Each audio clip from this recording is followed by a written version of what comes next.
Tak.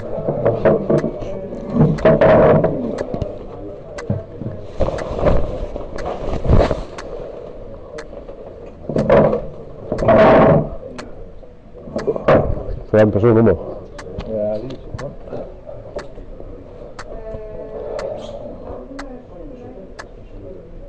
Ja. 305 67 0275.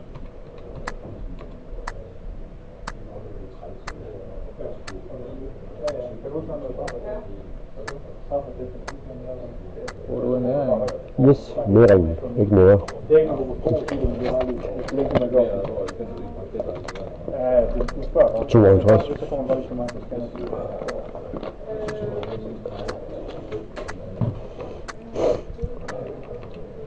Jeg er også kommet i tanke så meget, så jeg ved ikke, om jeg skal klare jer som tænker sag, fordi det var rimelig vildt. Jeg har spurgt 3 gange, om man kan få hovedbilspiller, fordi jeg har ondt i hovedet og faldet med. Burde have ringet efter en ambulance, der blev anholdt. Sådan som det udvalg er udsat for, det er rimelig kraftigt. Det tror jeg ved ikke, om jeg gider. Fordi hvis jeg skal komme nok til 20% mere, bortset for det.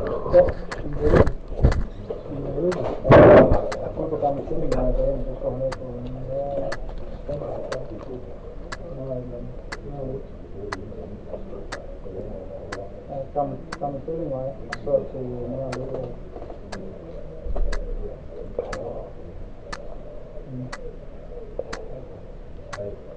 Det var 0744. Det var ikke signalnummer, så det var bare det, at få at huske, at det var rigtig lige her. Jeg var med lige at finde, at jeg fik sådan noget deroppe. Ja. Det var sådan en anden undersøgelse, så er det sådan en undersøgelse. Så er det nummer 1637. Og jeg har lagt hende på både som anmelder og som bedre, og som forældre på det. Og der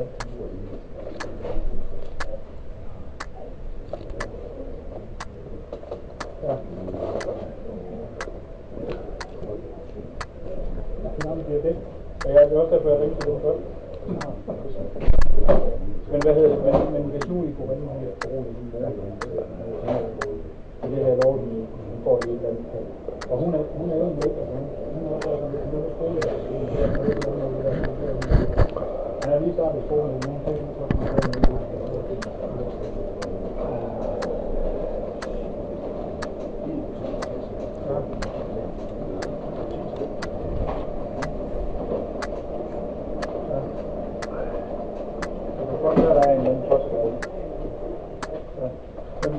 men det ja, hvordan ser det nok til ham, så det bare det kan vi vise, eller hvad? Jeg viser i et af dem, og så hvis I nu har I nummer, så kommer det på sidst. Det er godt, hej.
Men hensyn til hvad? Det har ikke lige været almindeligt med det. Det du snakker om der, så jeg kan godt se, det ligger derinde det hele. Ja. Men det er gået op til en sagsbehandler. Ja, hvad skal det sige? Det vil sige, at du skal lige, har du et mobilnummer? Jo, det har jeg fået, men I kan godt få det igen. Ja, lad mig lige få det igen. 71. Ja. 75. 85. Ja. 74. Okay. Ved du hvad, det er fordi, jeg så lige for, der en, der ringer til dig og laver en aftale. Jamen, jeg var til at billede af min bror, for jeg havde ikke den dag, hvor det var sket. Nå. Så der så et så dejligt ud. Ja. Okay. Det så forfærdeligt ud, mand. Ja. Det er lidt sjovt at køre i bussen. Så vi kloger helt tidligt, og så råber jeg til musikken, jeg kloger endnu mere. Ja. Jeg burde være ked af det, men jeg er ikke, desværre. Ja. Fordi jeg har både ondt i hovedet og i nakken endnu, og i skuldrene, og de skal, hvis de er rigtig ondt, så har jeg fået piskesmæld, og så kommer de altså ind med kagen, og så kommer personligt krævet mænd med dem, så gør jeg, at de 2 vagter, de skal bare dø i efter mit hoved. De er jo ikke at sige, og for det første, så gør det det der med, at den måde, jeg er ned i jorden på. Men det er så tur udsat den for en lille affaldsrum, ja, det bliver ikke fandme med, det er fandme for groft. Jeg tager lige et foto af din ansigt der, ja. Og så lægger jeg dem ved sagen, ja. Og så sender jeg en mail op, at de skal ringe til dig og lave en aftale om afhør. Men jeg fik bare lige, at jeg bare kunne komme ind, så kunne jeg komme til at snakke. Ja, det kan man også nogle gange. Det der, det er gået videre. Det er faktisk noget, jeg sagde, at jeg kom i går, men der er, jeg har ikke så rigtig sovet de sidste 2 dage på grund af hovedpine. Så stille op i døren, og så skal jeg lige tage det. Så kan de jo bruge dem, som de vil.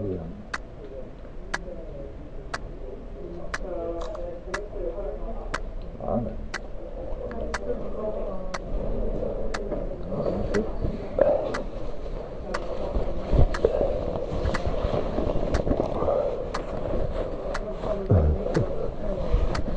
Jeg sender lige til computeren, så kan jeg lige få lov til at se. Ja. Men klarer jeg stort set den samme, bortset fra, der kommer en masse detaljer på, som jeg ikke kunne huske. Ja. De er nøjagtigt det samme, som jeg sagde sidst. Bortset fra, der kommer de detaljer på, jeg ikke kunne huske. For de skal ikke, det skal de ikke have lov til at gøre der. Så jeg må få en flag, når man er en idiot, men det var jeg ikke.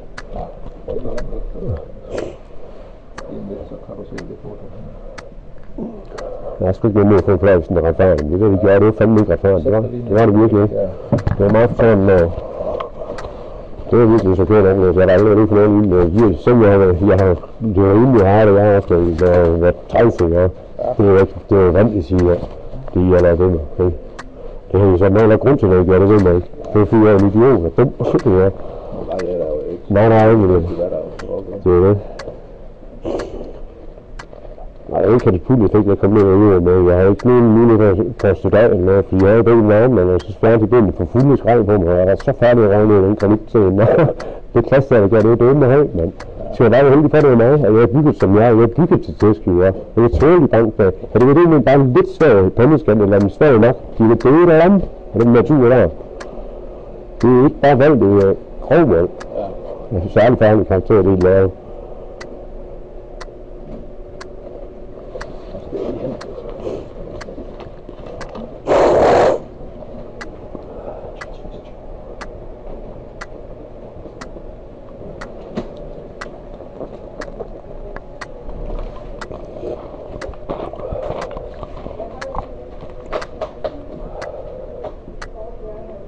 Det er lagt ved din sag. Det er bare den. Ja, der har set det selv, ja.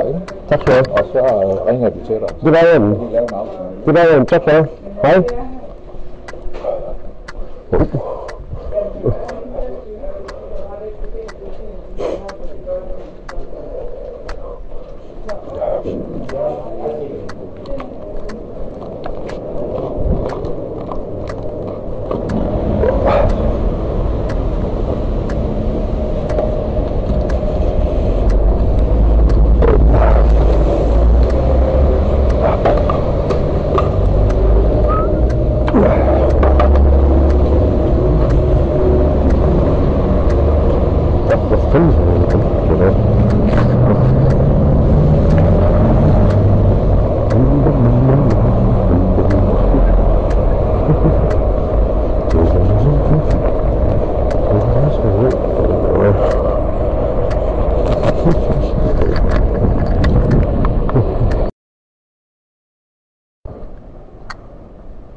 Ja, jeg så også en af dem, det er det nej, så skal du tage et nummer. Ej, det giver jeg sgu ikke.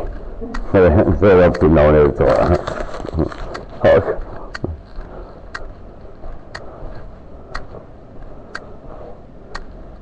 Jeg finder ud af, de er der ved, jeg finder ud af noget, at de kommer, jeg finder ud af, de er der ved. Ja, så er de godt nok ved at være.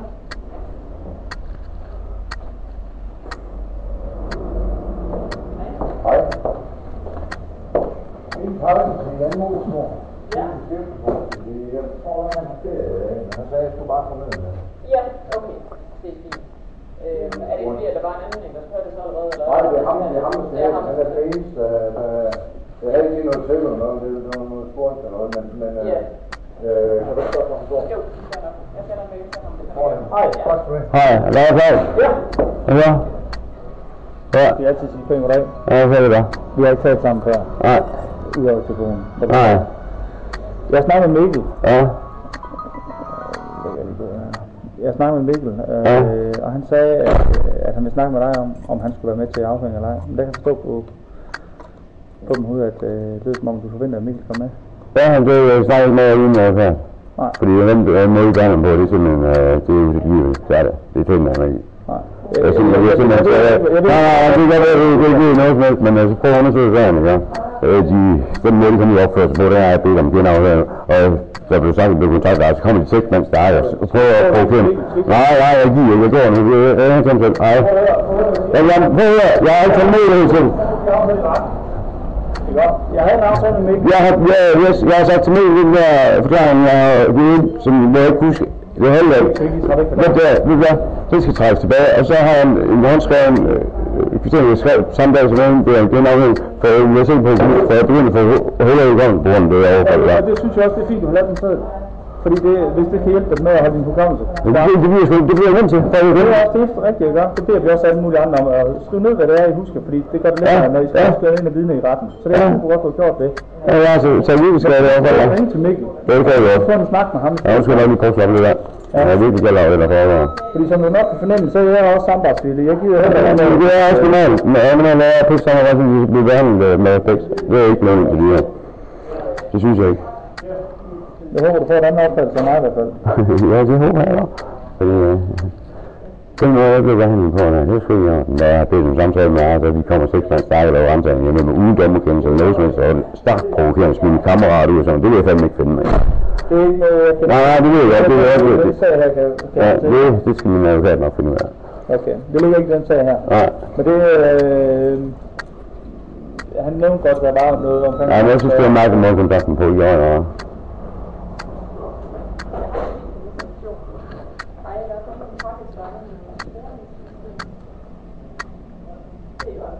Men det kan, hvis der er noget der, så må du lade mig forklare det. Altså, det vil jeg ikke spørge dig til overhovedet. Nej, men det giver jeg ikke snakke om. Det var også gerne, som jeg snakker om, at det er min uforberedende mening om den behandling der. Så, og jeg anbefaler det godt på 86 kroner sende brev til hende.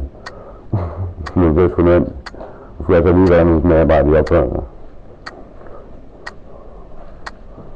Jeg tror jeg ikke kunne lide. Desværre. Hej Mikkel, du taler med Klaus Østlands politi. Jeg står sammen med Anton herinde på Justitsgården i Aarhus. Han forventer, at du skulle have til stede i afhøringen af ham her kl. 14 i dag. Det var ikke lige, hvad jeg rent vi to vi har aftalt. Han siger, at han ikke udtaler sig uden din tilstedeværelse, så kan du ikke med det samme ringe tilbage og lave en aftale med Anton og jeg. Hej. Ja, jeg havde været tidligere, så jeg havde været på telefonen, ja, jeg kan ikke ringe til ham. Jeg håber, at han ringer til mig så. Ja, det er det. Jeg vil gerne prøve at ringe til, mens jeg har været inde og den anden, lige på... Men Anton? Ja, du kan godt komme med sætlægteringen her i lommen, og så vil jeg få lov at skrive det med. Jamen, du kan op. Jo, men jeg siger, at nu skal jeg nok prøve at slappe af, og så lige give lidt med. Ja. Men det er svært. Men jeg bliver god til det. Efter 5 års træning ude på syg. Nå, er du erfaren tilbage? Ja, jeg er professionel lige at styre med temperament. Det var altså ikke noget, jeg laver det, jeg siger. Jeg tænkte, jeg overhovedet ikke var konsekvent med, at jeg var oppe, så det er det, jeg lærer derude, altså på 5 år. For satan, der. Så er det ikke, jeg lærer derude. Har du nogle diagnose eller noget? Jeg har det overhovedet ikke. Du har det overhovedet ikke? Ja. Og så siger jeg, at jeg er bipolar manisk, men det er bare selvsving nogle gange, men det er noget, du med i. Er det noget, du ja, med? Ja. Nej, jeg får hovedmedicin i lægen, og jeg har ikke fået mit medicin i det på mig. Og så er jeg har jeg fået opført på min behandling som sådan noget. Det kører det lige hjem, der går op, og så sker det her. Det skulle lige det her med, du skulle bare se det fremad. Nu skal frem og tilbage. Du er klar, at du undersøger arbejde inden for strategi? Ja, han kan det samme der. Det kan man lige fra. Det er, jeg har faktisk en fysiksklasse stopsamtale. Ja. Det er fordi, men det skylder med at holde. Nej. Vi skal rundt om hjørnet her. Jeg har ikke vant til at have en vant med at også rundt med. Ja, vi skal rundt på gangen. Er vi også det? Kontorerne. Ja, vi er unge, der er til sammen. Men ikke så tit.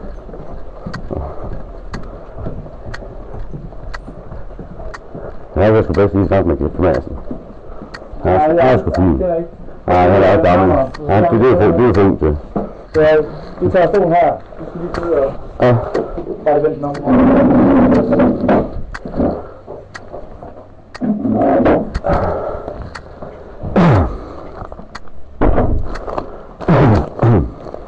Det her. Det er bare, når kollegaen kommer selv, så der så bliver det måske lidt ja, sådan set. I får noget sidder. Du har gjort nogle notater omkring. Jeg har taget fra punkt til punkt, hvordan det foregik. Som jeg kunne huske ikke komme Jeg ind. skal jo gøre dig bekendt med dine rettigheder som sigtet. Det vil sige, at du har ikke pligt til at udtale sig. Nej. Og du har ret til en advokat. Ja. Og der har du jo sådan set valgt Mikkel. Ja. Både som din bistandsadvokat. Ja. Og som din forsvarer. Ja. Den har jeg snakket med ham om. Han sendte mail om, at han kun var beskikket som bistandsadvokat. Ja. Hvor jeg måtte nok formode, at det også galt den anden, fordi ellers kunne jeg kun se sagens akt af den ene sag.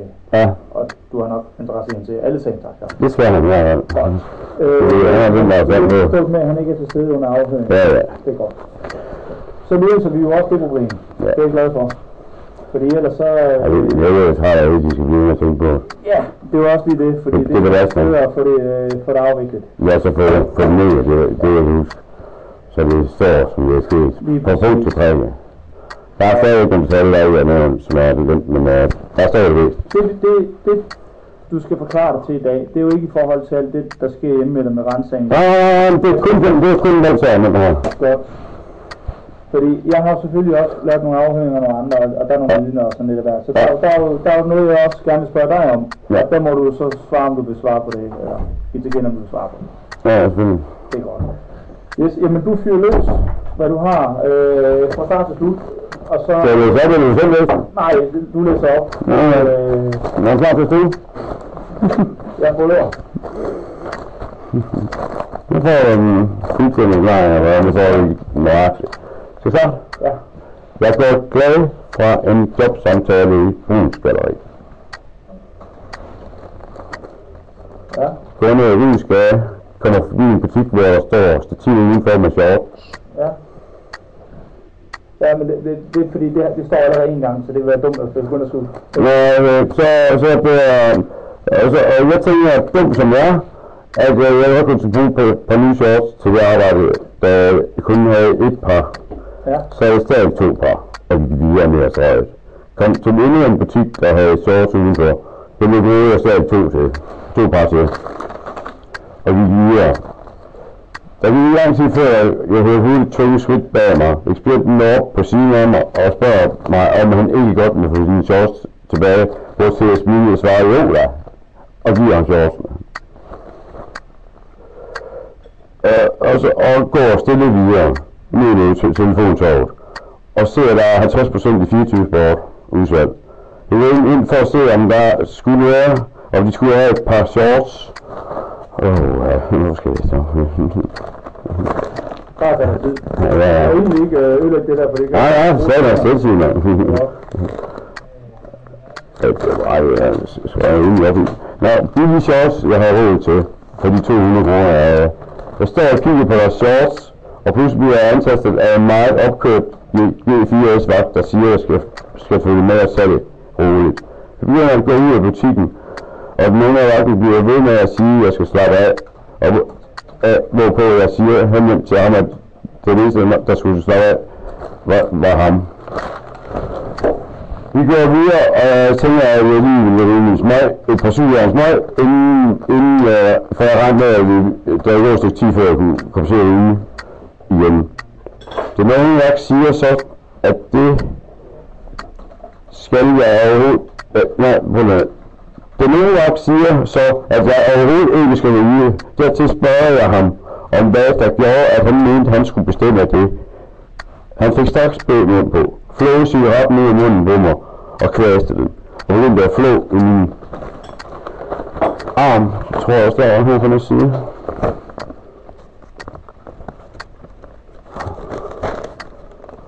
Den tænker jeg ikke omkring. Arm. Den anden, den ældre vagt tog straks fast i den anden, da de stod så og baskede mænder siger over 2 gange, at det var de ikke stærke nok til.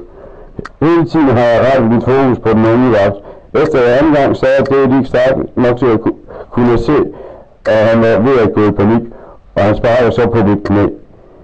Hvorefter jeg med det fik, at jeg slapper af, fordi jeg instinktivt ved, at for en tidligere episode, hvor jeg nægtede lægge mig ned i dag, det kostede mig 8 måneders dårligt knæ. Jeg kan se på ham, at han lægger alle sine kræfter i det spark, han skal til at give mig. Begge veje sparker samtidig, og jeg ryger med meget stor kraft ned i granitten. De placerer sig begge to på ryggen af mig med et knæ i nakken og et knæ i ryggen, mens den anden sidder halvt på ryggen og halvt på benen. Selvom jeg er frivilligt, tager jeg hånden på ryggen videre og flår i den, og håndjern bliver ikke særlig sødt sat på. Jeg føler, at det gik lang tid før han råbte mig ind i hovedet, at jeg var anholdt. De rejser mig på en ikke særlig hensynsfuld måde, og vi begynder at gå stille og roligt ud på Søndergade. Vi kommer ind i en butik, hvor jeg bliver ført ud i et affaldsrum. De flere rundt kommer ret hurtigt tilbage. Den unge vagt kommer hurtigt hen imod mig. Jeg er fronten imod ham. Han giver mig en mavebomber, og jeg vender jeg kan ikke se det, jeg står fordi. Og jeg vender mig. Sådan her. Han giver mig med på, og jeg vender mig om, hvorefter jeg bliver skubbet ind i en mur og vendt om, og de presser mig til at lægge mig på maven, og igen får jeg presset et knæ i nakken og ryg. Den lille vagt sidder på mine ben, imens jeg ligger der og føler, at jeg er ved at det råber, og føler, at jeg er ved det. De råber og skriger. Jeg ved det. Råber og skriger, den unge vagt. En verdensskæld så ind i øret på mig, og stod af med at give mig en klip med på øjet. Imens de venter på politiet skulle komme, begyndte den ældre vagt at æle om, at den rude ikke var helt, da vi kom ind i butikken. Han går ud i butikken, og jeg kan høre, at han spørger en ekspedient, om ruden ikke var helt, da vi kom ind. Hvis vi svarer til det, at det vidste han ikke noget om. Da han kom ind i lokalet, så han lidt slukket ud. De blev også ved med at sige, at jeg skulle blive liggende på min mave og vende hovedet ind i muren. Jeg har aldrig været så tæt på. Ja. Hej Mikkel. Hej. Nå. Ja. Ja, men jeg har også ham overtalt til at komme op på kontoret nu og lave en afhøring. Så det er han...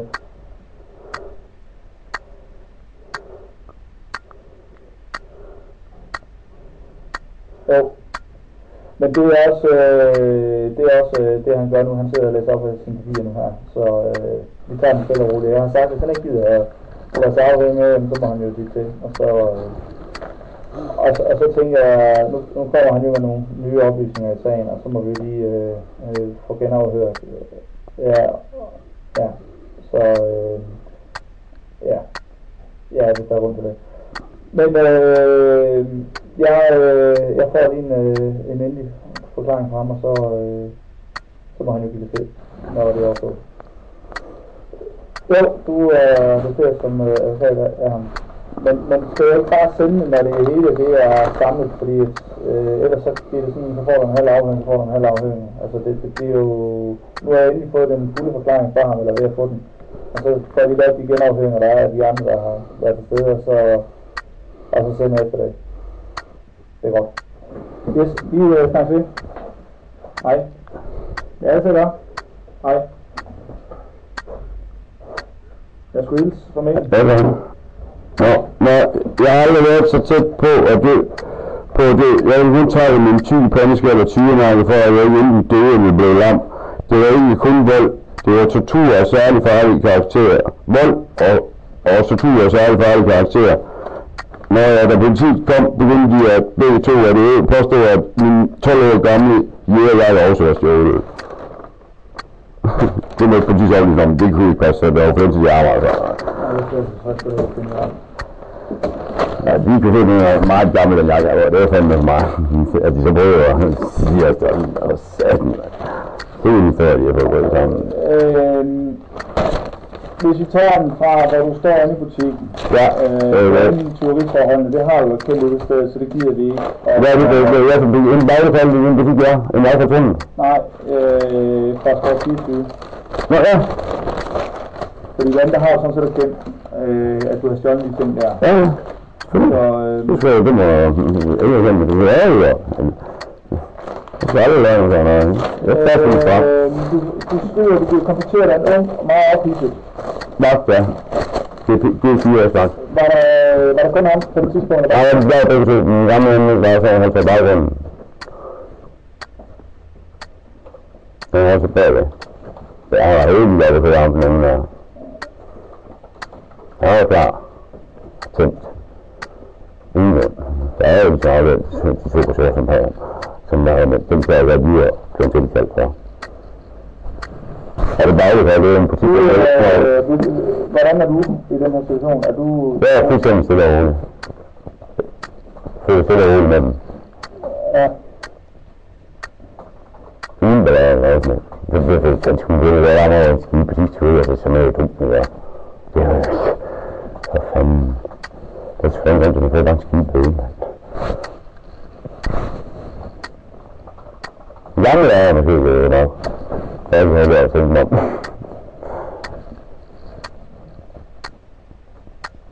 Det er udenfor. Jamen så kom man så en halvvejs hen mellem 10 og 24 spotter og optigeren. Så har vi prøvet at tænke mig, og så har han fået ud af munden på mig og kværen. Ja. Og så har det spørget ham direkte, hvor han troede, han skulle bestemme det fra. Og så får han bagmund på, og så prøver han at bevæge armen om på mig. Og det kunne den gamle var så ret ud, så det var ikke lige klar helt alene. Og så bliver han over i et anden navn. Og så er det nogen for dem 2 gange, det er de ikke sagt op til det der. Fordi det er ikke så mange til de skulle. Og så er det her, så skal jeg lave for, at vi... Du må uden til dig uden telefon for, fordi du tror, at du går lang tid. Ja, fordi jeg regner selvfølgelig med, at jeg har sådan en video og set telefonen, og den bliver der ikke. Ja, og nogen var, han siger så, at du skal ryge. Ja. Og hvorfor du så siger, at det... Hvorfor han troede, han skulle bestemme det. Ja. For det skal jo, jeg skal følge hans anvisning. Det er selvfølgelig politisk anvisning, selvfølgelig lovgivning, men det er stadig lovgivning, selvfølgelig prøver jeg bare at følge hans anvisning, når det så er en anvisning, nej. Her har jeg min ret på fulde, min sige. Og jeg ved ikke, hvorfor han sagde det. Det er fordi, han sidst for mig kører 5 til station 2, når han ser, at politiet er noget folk, at det bliver man slet at sige, ja. Det skal jo være, når politiet beder om det. Det var rart, hvis folk ikke gjorde, hvad vi gør med. Det er det. Man skal ikke se politiet om i følge lovgivningen. Det er det. Det kender lovgivningen. Det er det værste af. Hvad er det nemt? Har du fundet cigaretten og leger frem på det tidspunkt? Ja, jeg har fået cigaretten. Da jeg siger det til ham, der tager cigaretten, og da jeg sagt det til ham, hvor han tror, han skal bestemme det fra. Og så tager cigaretten i munden, og så får han bagmund på, få cigaretten ud af munden på mig, og kværer ham. Hvad med lejeren og til cigaretten? Den er ikke engang noget for frem, og den på foran, men alle der for lejer frem, ja.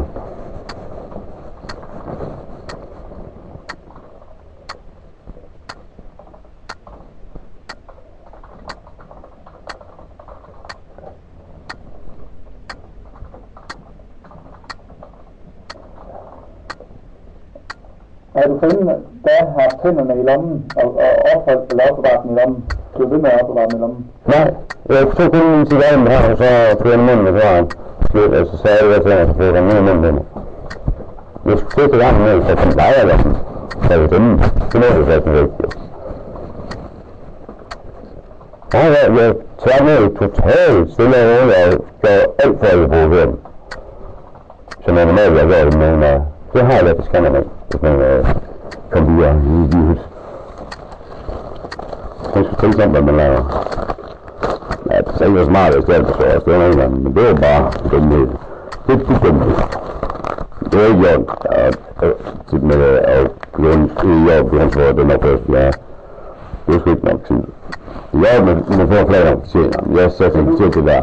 Du afviser simpelthen, at de har sagt til dig, at du skal tage hænderne op i lommen. Ja. I med, du ikke har haft den hænderne i lommen. Ja, så har jeg flyttet øjnene for at tage smøgen op. Og så nåede jeg at sætte i munden, og så nåede jeg at få lejren op i lommen.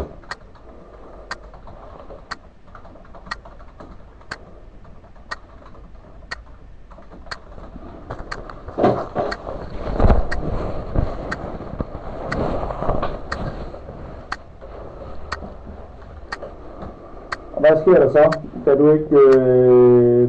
Ja, da jeg siger det, så får han det munden på, og så får han, siger han i munden på mig kværen, og så begynder han at gå fat i min arm.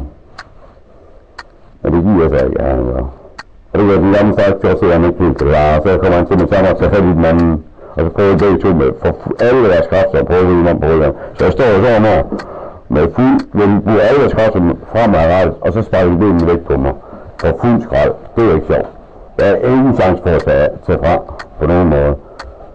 Det er jo det, så ikke nok slastikker rundt i midten. Og høj slastikker. Hold da kæft, mand. Det er jo den værste næste ved, jeg har haft. I 4 timer ret. Men det er nogle gange, han kan fat i dig. Jeg prøver på at tage mig fyrværk.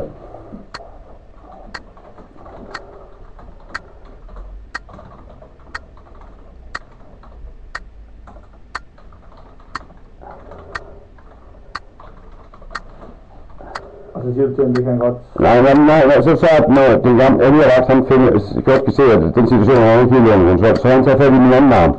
Og så står de begge to og forsøger at min arm op på ryggen, og så tager fyrværk på mig. Og så er det nogen så 2 gange, de er ikke sagt nok til det der.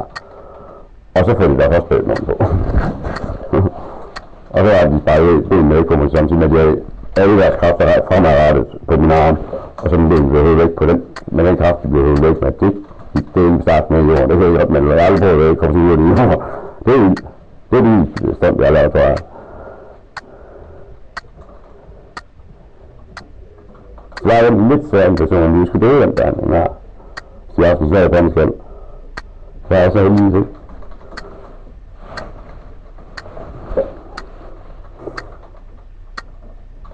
Ja, min anden, så skal vi gøre det. Bare lige for at dommerne også forstår det, altså bag mund, det er altså syg. Ja.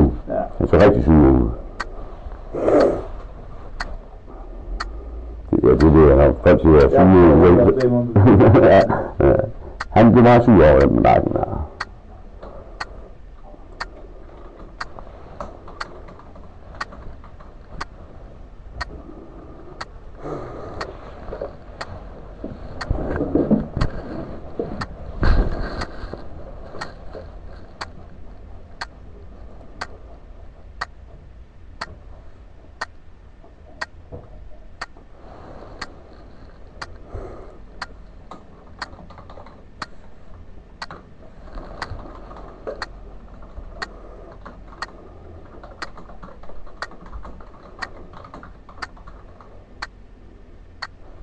Siden vi ikke kan få det med, er det fordi du kan modstand? Nej, det er bare ikke, jeg har bare ikke bare armen om på det. De synes ikke, det er overhovedet, fordi de synes ikke, at ryge.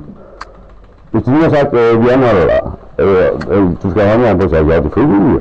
Så jeg tager ham og frivillige på ryggen, så vi får ikke en håndjern på. Vi gør det ikke. Han vil bare sige over den der bemærkning, hvor han skulle bestemme med fra, og hvor han kunne bestemme med fra. Og så en måde, at han fået kniv i munden på mig, og så fast. Helt provokerende, ikke? Og så var det så begyndt at flå i mig. Det synes jeg ikke var der nogen grund til, når jeg var så stille og roligt, som jeg var. Og en skide møg.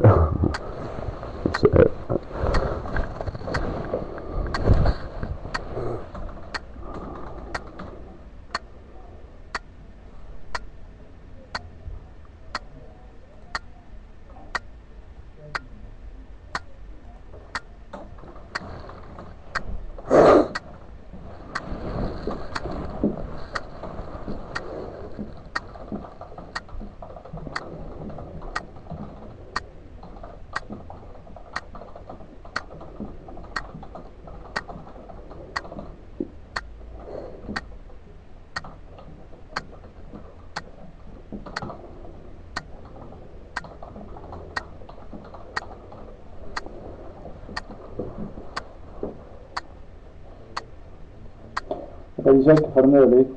Ja, det kan de jo så godt, at de bare det, når ikke kommer. Ja, men det er nogen nok, der sparker...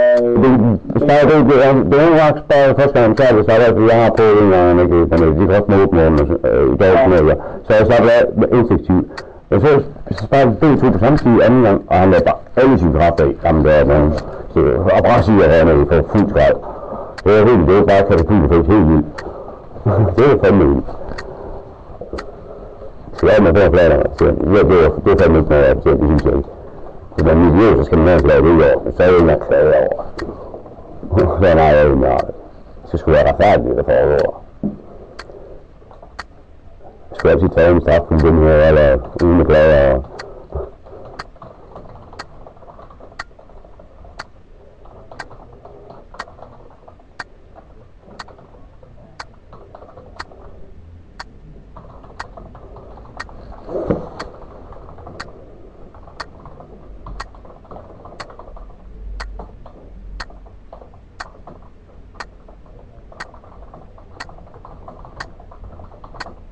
Og det er, mens de har fat i dine arme. Ja, med fuld kraft, fremad kraft. Så vil alle kræfter på at bakke mig om. Så jeg kan ikke det.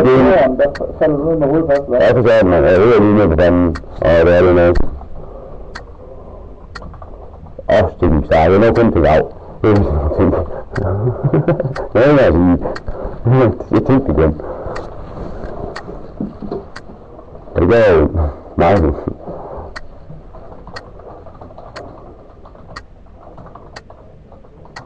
med effekt, det er på en måde alt mig, fordi fjernsynet var med, og det er sådan et katapult, det fik jeg aldrig oplevet, og alle der kan så komme ud af, man. Det er ikke gået med noget, mand. Og du bløder fra næsen? Helt vildt. Jeg har aldrig haft så meget næsblød. Aldrig sådan, men jeg har taget ud mange på min næse, så jeg har aldrig haft sådan næsblød. Det har jo først været til 4 timer, mand. Det er først, at jeg har brugt talt. Jeg sagde det hjemme, det er lige før jeg kom til. Jeg har ladt mig at bløde i løb. Jeg er stadig bløde, snart klarer jeg uge efter.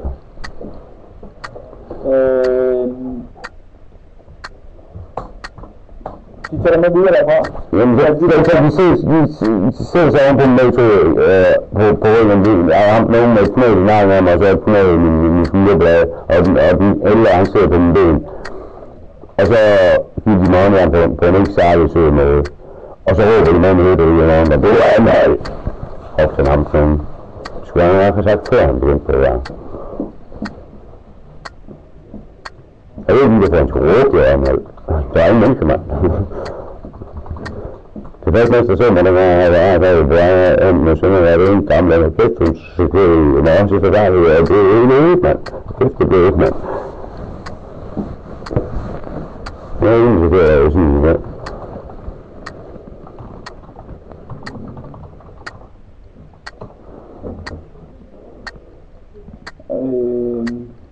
De tager det op og går ud mod strøget? Ja, vi er ude med sådan noget. Det er lidt meget.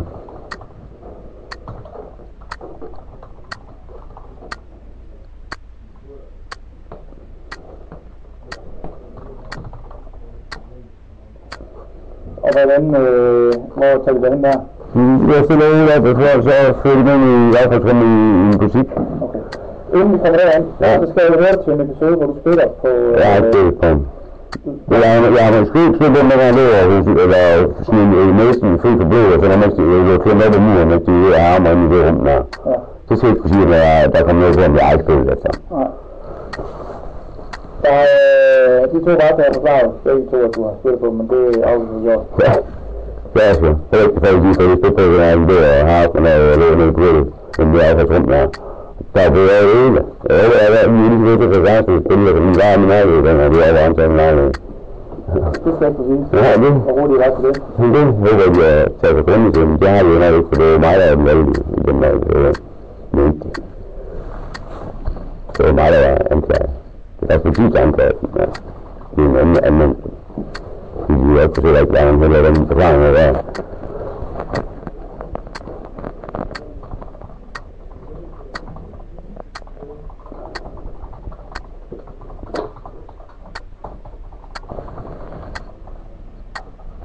Det er sgu meget meget anmeldt på vold. Jeg har sgu været anmeldt, men det er præcis der anmeldt på vold. Som der er afhørt. Jeg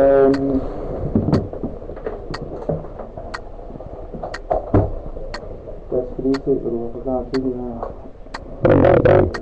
Det er en vindløs, så selvfølgelig er det, fordi jeg tror, det er lidt, at jeg kan bruge fag. Jeg synes, jeg skulle kraftigt nok til at finde en tog på indlæsting. Jeg har bare knaldet ud i den der.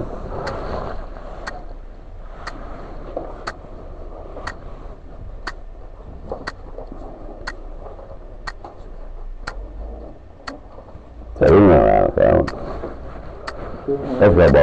Jeg skulle bare ud, tænkte jeg. Og så lige at bruge det, synes jeg. Så jeg skulle være inde ondt. Fordi jeg blev kørt op på skadsen, før jeg blev kørt tavlen. Det var rigtig kutyme. Det er min mening. Men du afviser at have spillet efter vagten? Jeg har ikke spillet efter den. Nej, det er min syn, for jeg spillet på det her lå noget, hvor han lå op med en øre, at med alle mine udkontorer, måske der er stik blod i næsten, at der måske noget der er rent. Det skal jeg ikke kunne sige. Men jeg har ikke spillet på, hvorfor skulle jeg det? Så mens de anholdte, kunne det godt være, at de... Nej, det er det, vi har haft nogle i det rum, der tror jeg, at det er kommet til, for der er vi er nødt til at snyde næsten indtil det er næsten ikke fornuftigt at få alt det blod af næsten, og sådan noget. Lå at spille og snyde næsten fuldt blod, for at så gøre.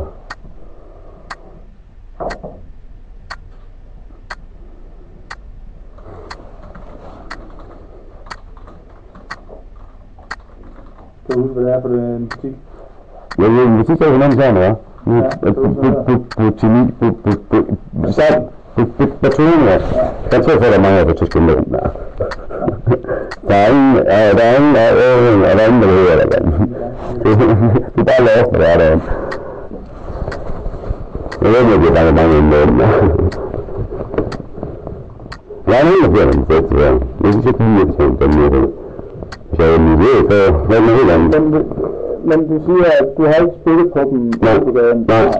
Du har forklaret i din tidligere afhøring, den på selve dagen, eller den 24. august, 12.47.13, at du bødte kraftigt. Du bødte kraftigt på Aarhus næse, så han forsøgte at snyde i næsen af dig. Og tømme den på snart. Og det er det ud. Og det er ikke efter vagten, men du er nødt til at få det ud for at komme trække der. Det er i forbindelse med, at du... Det er mere afhørt, hvem jeg er. Eller mange på mig. Okay. Jeg vil ikke komme til det. Nej, det er bare for... det er fordi, de forklarer begge to bakkerne, at du spiller. Du spiller på den ene. Jeg spiller sådan noget i banen, og med fandspiller sådan. Ja. Jeg er bare der på den. Det er ikke fordi, der er på. Det er ikke derovre. Det er lige, de siger, at jeg bliver bedst til. Jeg har sagt sådan en dag. Men du siger, at det er muligt, at han har fået spillet på senden. Ja, det er det. Fordi... Der er sådan en dag, så de lige eksperimentet, det er sådan her, at sige eksperimentet, lige på sidste forhold, og så kom de ind, og så kom de ind i ingen adfærd, ham med nogen for, så skrev han mig mave på mig, og så blev jeg rundt til at ramme lidt i muren, og så klemt lidt begyndt på maven, med at hovedet klemt op ned i muren. Samtidig med at han gav mig en på øje, og så lå han op, alverdens, så op, alverdens, du kan høre ind i mit hoved. Det kan være noget med en bøger og bøge for kraftigt.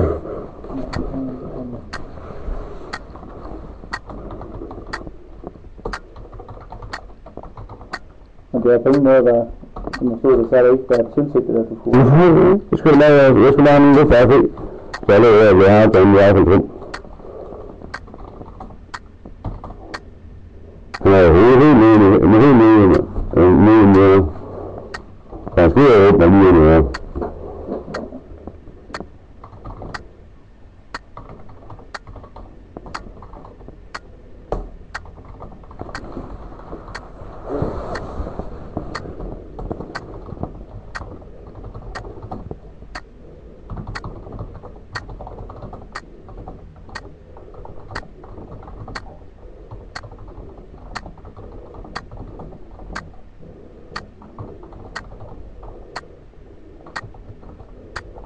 Så det skal også lige så godt, at jeg har gjort det.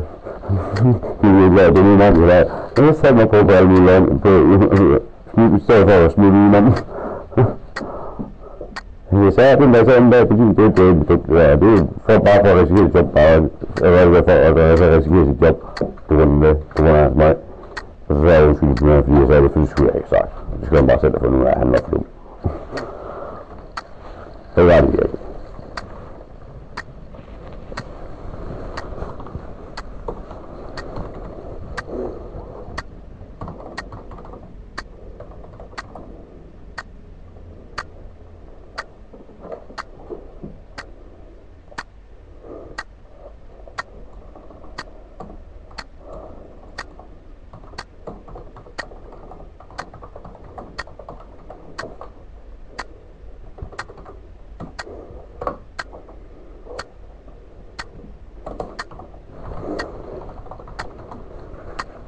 Det er i bagfaldet affaldssortering. Det er en affaldssortering. Det er sådan, der ikke er en god. Sjovt nok.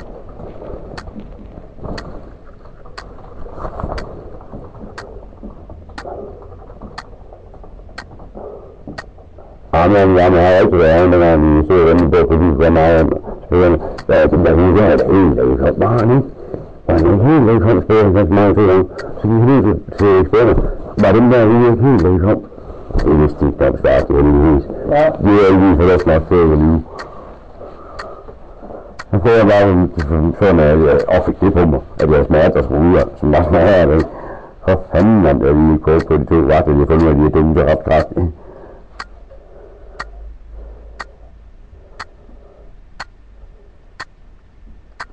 Det er også, hvad du tidligere forklaret det her. Ja, fordi jeg fortæller sådan noget, så det er ikke så svært at huske. Der er bare en detalje, ikke lige på en tanke, men jeg har glemt, fordi det er så her over det der. Du har sagt det her inde i affalds, eller inde i, altså at du bliver lagt et knæ i ryggen på dig. Ja, det tror jeg faktisk. Ja, det er så sygt i nummer derinde, bare det der. Hvordan det? Det bliver at slå mig og sætte ud og frokost skide noget i hovedet, samtidig meditere om på mig. Det er ikke i orden. Det er tortur. Det er sgu ikke bare vold, det er tortur. Det er jeg ikke kalde det i hvert fald. Det er ikke kun psykisk, det er voldelig tortur. Det lyder noget vanvittigt, synes jeg. Jamen, det er lidt vanvittigt. Det er jo sådan, det var, ikke? Okay.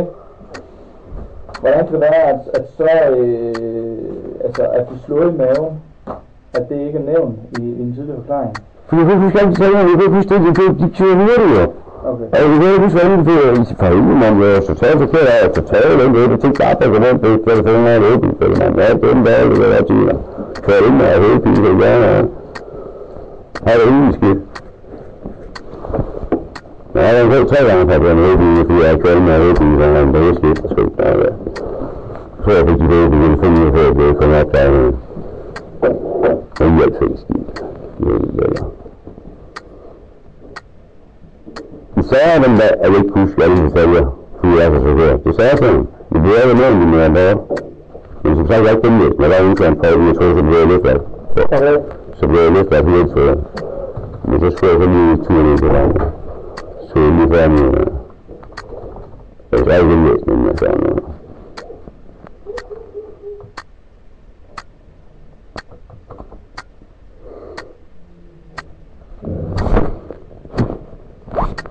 Og hvad skal jeg i en butik, der for den ting, det er? Det kan jeg ikke forstå. Jeg får det ind i en butik, der ikke har noget med ting, det er. Det synes jeg er lidt mærkeligt. Det er skriften med. Altså, hvis det er en butik, der støtter noget med det forhold, hvad man du ved. Når jeg lige støtter ind i en butik, med et blødt forhold. Det er det, vi... Jeg har en aftale med... Jeg er min kreds, så jeg kan ikke sige... Men jeg vil godt sige, hvorfor vi er i en butik. Det er fordi, jeg har det ikke derinde. Jeg kan ikke formode, at du har en måling om. Nej, jeg har været i en butik, men det er sgu ikke, jeg ved det rigtigt. Jeg kender så mange af dem her, de vagter der, når vi har været dem og du ved, butikker på den tager, men jeg er ikke med det.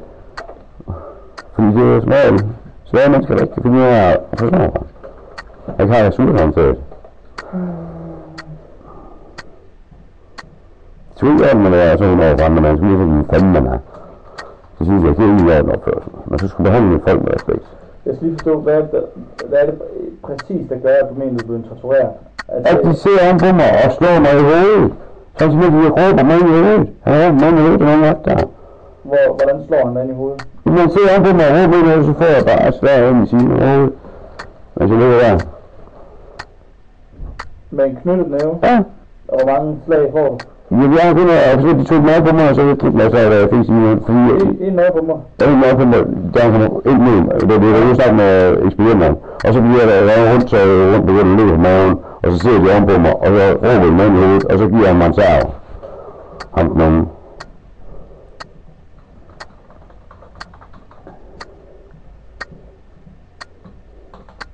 Han er rigtig smart, ham på nogen. Rigtig smart, altså. Ja, man, det er fedt, man. Det er altid sejt at se, hvad det er, når man har håndjern på ryggen, og sådan og bløder forbi. Det er rigtig sejt, altså. Det synes jeg. Og så tror jeg bliver bange, så skal jeg over Torm igen, der.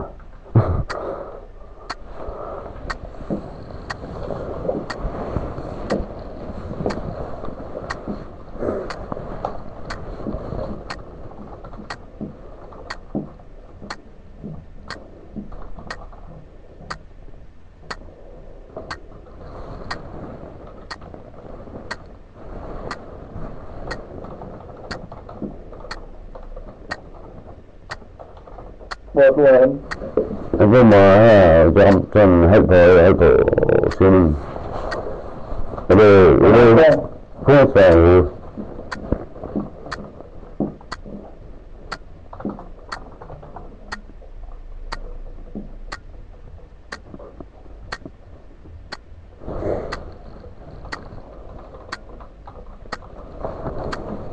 Det er nok, synes jeg. Det er fedt, det er ikke det, der er den måde, jeg er på, der er pisse mig. Og det kan ikke være andet, at du er 100% sikker på, at det er en knyttet hånd? Ja. Ja. Det er ikke flere i hvert fald. Den fik udlægkende af tændingen. Højre og tænding. Ja, jeg lå her, og han kunne løbe med at høre den meget, de sagde om mig, så den er den, der er hører med, så jeg stod med, så jeg min måde, der på det inde, snart inde, jeg lå i uden her.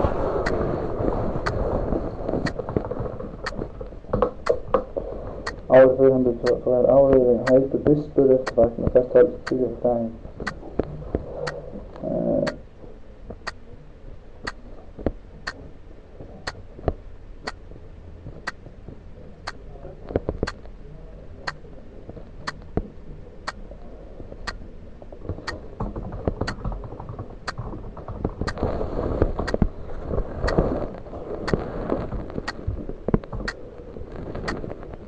Jeg har simpelthen med på at reagere på personens affaldsrum, så jeg lige skulle derhen.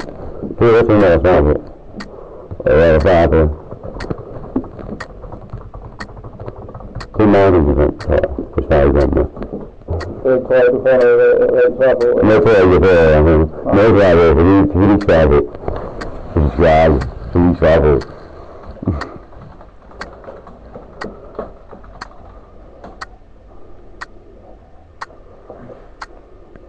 For der er ikke nogen for langt bort i mit hoved.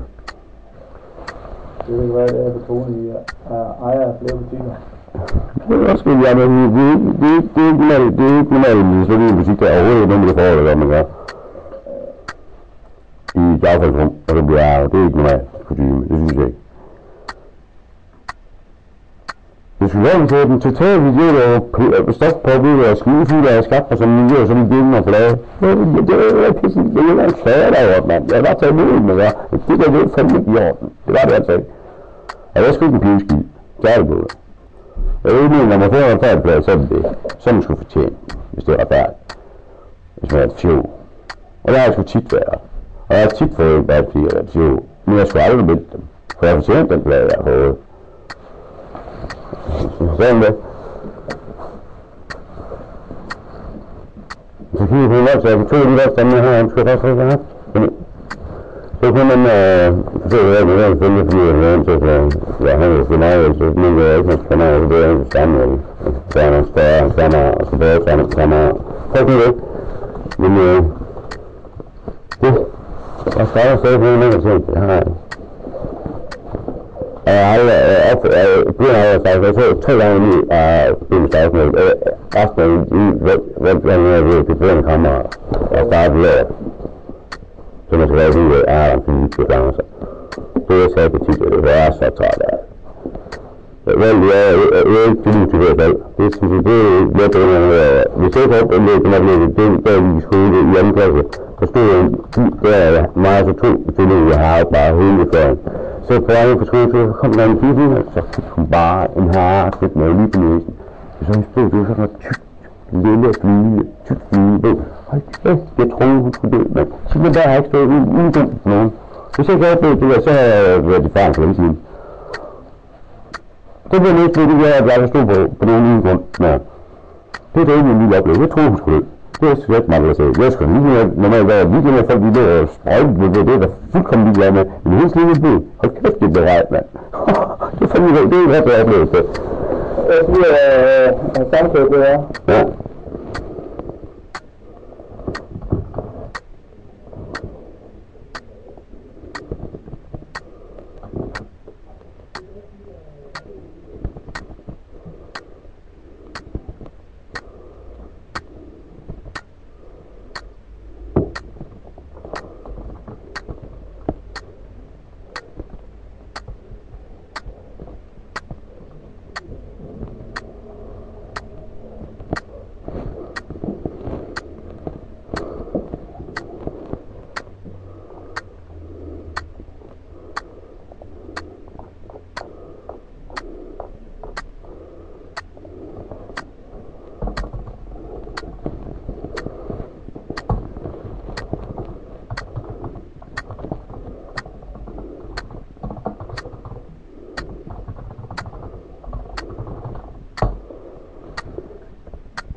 Jeg synes, du skulle læse din forklaring. Ja, det er, jeg har ikke lige øvet, men jeg vil kappe til noget af den der.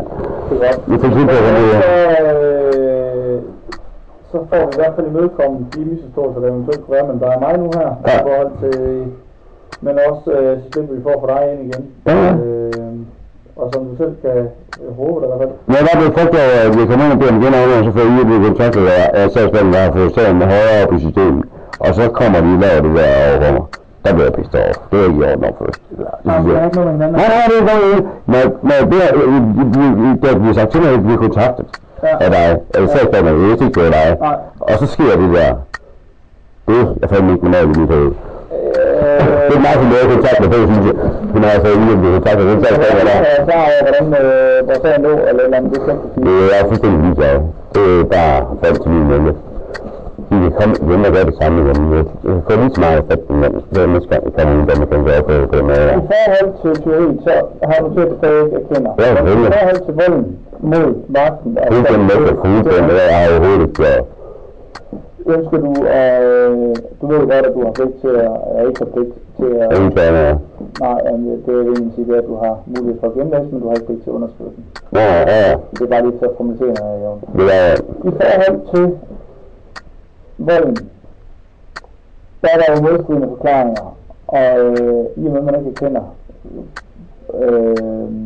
som jeg sagde til, jeg har ikke haft mulighed for at sige det til dig, før i dag, men jeg har sagt det til Mikkel, jeg ved ikke, om han har sagt det til dig, men de er blevet afhørt begge vagter, de skal genafhøres nu efter din, fordi at der er selvfølgelig nogle detaljer, som er kommet frem, som jeg bliver nødt til at forholde dem, og så må de jo forholde sig til. De er ikke blevet sigtet, fordi derfor anmeldelsen ikke på de der er været langt fra vej. Ja, det er du. I hvert fald. Ja. Og der er, altså det er kvittering på, at politiet vil starte en voldsag. Det der vil til at være, det er jo, at det er ud fra det, du har givet en forklaring på, og det er jo, at der har været vold i forbindelse med tilbageholdelsen. Altså du får en blodtur eller sådan noget. En blodtur? Jeg forklarer, at det er en krop, jeg er efter mand. Ja, men som sådan har der ikke været noget omkring det her med, at du har fået et slag i maven og i... Men den der, så er det fra, den der, jeg sagde til jer, at vi ikke kunne slage til sådan, fordi det er også noget, der fungerer. Men derfor har vi jo ikke kunnet sigte den, eller Nej. Men der er ikke nogen, som du siger nu, så er der ikke nogen vidner til det her. Nej. Så er der noget, der ikke vidner. ja, det er jo desværre mange gange sådan det er, unge ord. Der er de spændte hele tiden, det er en masse åben mennesker. Det er fordi, det sagde de til ham, bestemt der har hørt mig. Det fortalte de til ham. Ja. Det er ikke de ved det, for det var en masse åben. Ja. Det kan vi lige skrive ind her, at overhørt en eksperience til politiet. Ja. Nej, det han har simpelthen fortalt mig, at de har sagt det. Da de var inde på hvordan jeg har været. Så han fortalt, eller inde på, hvad der var foregået. Så har de bare sagt, at de havde en masse åben for det her. Så du spørger politibetjenten, Nej, jeg spørger, om han kommer ud og siger, at han har snart med eksperimenterne. Altså, så man kunne lige sige noget om det, de påstår var her. Nej, vi kunne kun sige det, at de har hørt en masse åben inden for det rum. Det er sådan noget, jeg kan ikke se det ordret. Så hvad skulle en politibetjent have fortalt? Har jeg hørt det? Ja, det er spændende, at jeg kun har hørt en masse åben inden for det rum. Så det, ja. Så de vidste, at der er ikke noget, men de vidste ikke, at der er ikke noget til. Men det er jo og vi er heldigvis med, at de er færre, så det er rigtig meget. Jeg er ikke glad for, at de sagt ja til det, så er det med nasket. Så er det færdigt meget. Så er det meget, der får hele på dagen. Hvis de er med på den vej.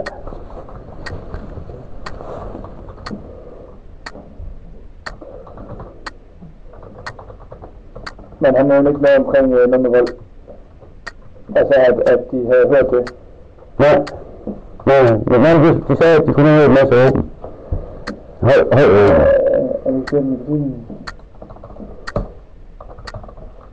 Det er så, men de har hørt en masse høj åben.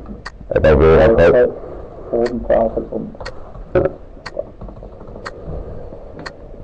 Kunne jeg afhøre her ind til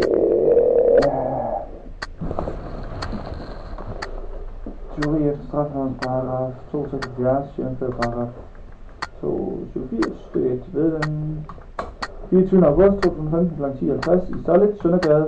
Det er jo det ene af forholdene, der var de to steder, du siger der. At have stjålet 2 par shorts, mærke Solid, værdi 600 kroner. Det er jo det, du har kendt. Men det er fordi, jeg skriver afhøring under den, fordi der er jo 3 sager. Der er 2 berigelsesforhold, og så er der en voldssag. Og det får jeg ikke til at sidde og copy-paste, altså, det er standard. Det er derfor, det er lige den sigtelse, du får nu her, men der står. Nej, den bliver af polititeori, der er skidepolititeori. Men hvor er den skide, det er vanskelig til at lægge sig overfor, men det er jo fuldstændig udelukket, men så må jeg jo stoppe det. Afhængsform, bekendt sigtelse,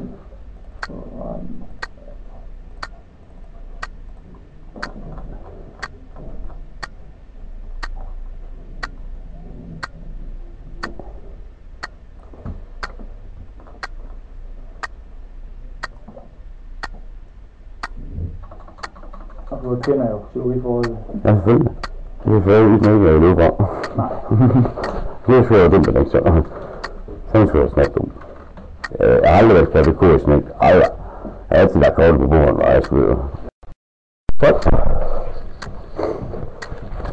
Jeg tror, jeg skal dig derinde. Det er dig, det handler om.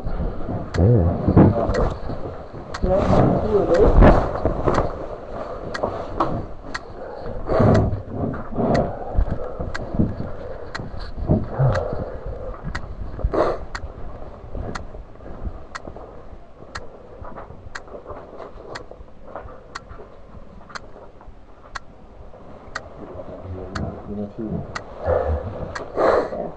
God varme hen til forskel fra udenfor. Ja. Anton, jeg har fået at vide, eller vi har fået at vide, at der er retsmøde den 11. november. Ja. Har du også fået det? Ja, det er så får vi på det, så du sagde det. Ja. Så det lige er på plads med den del. Og ellers så foregår det på den måde, at retten i forbindelse med at rejse sigtelse, så kontakter de også, hvor de beder os om at kalde dig ind til lavsag til at tilfælde til en samtale. Hvor jeg det er politilæseren, der ikke retten, der hænger op der. Nej, det er så stadig en del af det samme system. Ja. Hvor der så sker det, at jeg stiller dig en masse spørgsmål. Ja. Og de spørgsmål, jeg stiller, det er standardspørgsmål, men da jeg kan se, at der ligger så en personundersøgelse tilbage fra 99, så kan det godt være, at der er nogle ting, jeg ikke behøver at gå så langt tilbage med i spørgsmålene, fordi du jo har svaret på dem tidligere. Og nu har du bostøtte med i dag også, og Det kan godt være, at jeg spørger nogle ting i forhold til dig også. Din oplevelse af Anton. Men det kan også godt være, at der bliver behov for, at der skal indhentes nogle flere oplysninger. Men det må vi så tage hen ad vejen. Ja. Så har rettens politimesteren jo så sagt til os, at vi skal forholde os til, om vi mener, du er egnet til den samfundstjeneste, hvis du bliver helt skyldig. Ja. Og der kigger jeg også noget på, hvordan det ser ud med hensyn til dit helbred. Ja. Både dit sådan fysiske helbred, men også psykisk. Og der kan jeg også se, at der er beskrevet nogle ting i den gamle personundersøgelse. Det er 94 år. Ja, fra 99. Ja. Ja.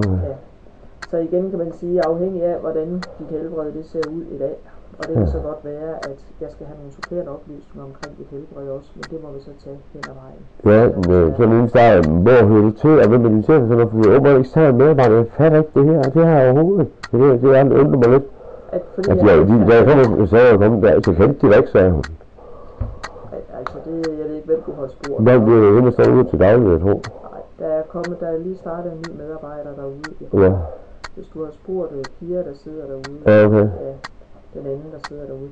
Jamen, jeg er ansat i kriminalforsorgen, og når jeg er ekstern, så er det fordi, jeg bevæger mig rundt mellem nogle afdelinger, hvor jeg ikke hører fysisk til her. Det vil sige, jeg har ingen kontor i Aarhus, men jeg er både i Aarhus og blandt andet i Randers og også nogle af de andre afdelinger, hvor jeg laver personundersøgelser. Så ordet ekstern betyder, at jeg er ekstern i forhold til det her sted. Jeg er ikke intern. Det vil sige, at du blev kaldt ind hertil for at sætte med mig, og så satte du retter til morgen eller sådan noget. Er det du der, ja?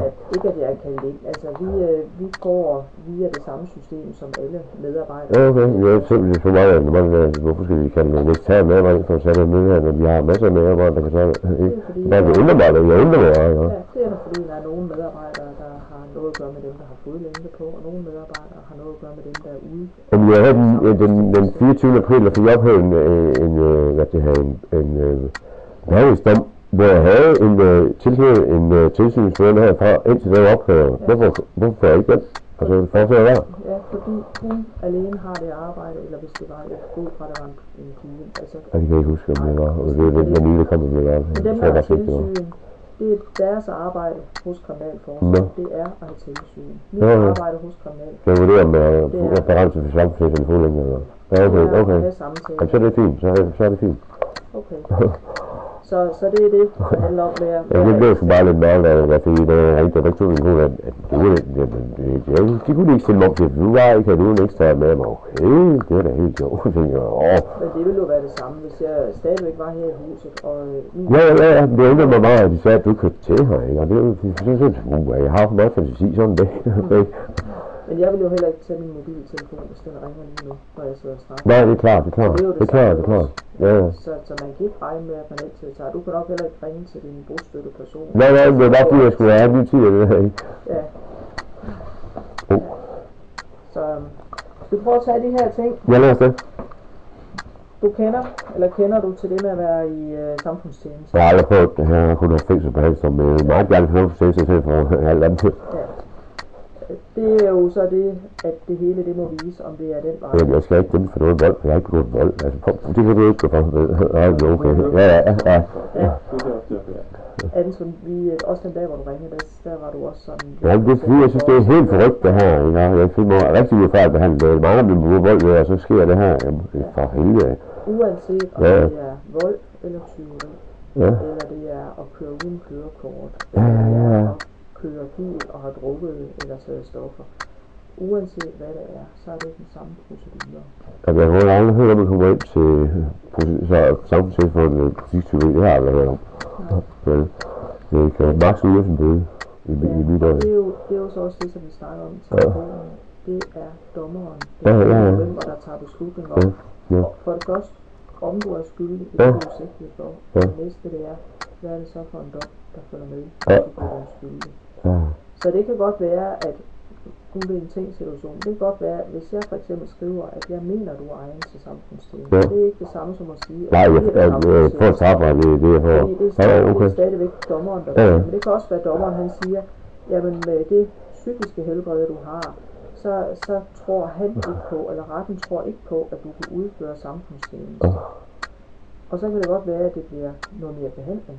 Nå, ja, det er virkelig, jeg er så forrygt. Ja. Men det er bare for at sige til dig, at selvom man umiddelbart tænker, at det er det samme system, ikke også kriminalforsorgen, retten, politiet osv., så har vi hver vores arbejde. Ja, du må bare udføre det arbejde, du bliver selv til. Altså, jeg bliver ikke det, så må jeg snakke med dig om, hvordan jeg om det her forrygte taget stykke her. Ja. Prøv at læse den her nu. Og hvis der er måske du tvivl om, og tænker, hvad betyder det, så spørg.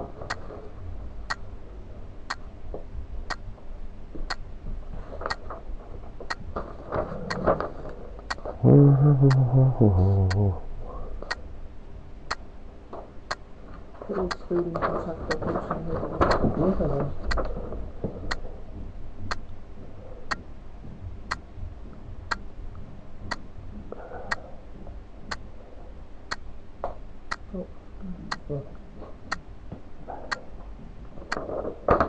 Ja, det er fint nok. Så skal jeg da til at stå her. Okay. Ja, hvis det er fint nok. Ja, det er 21. Ja.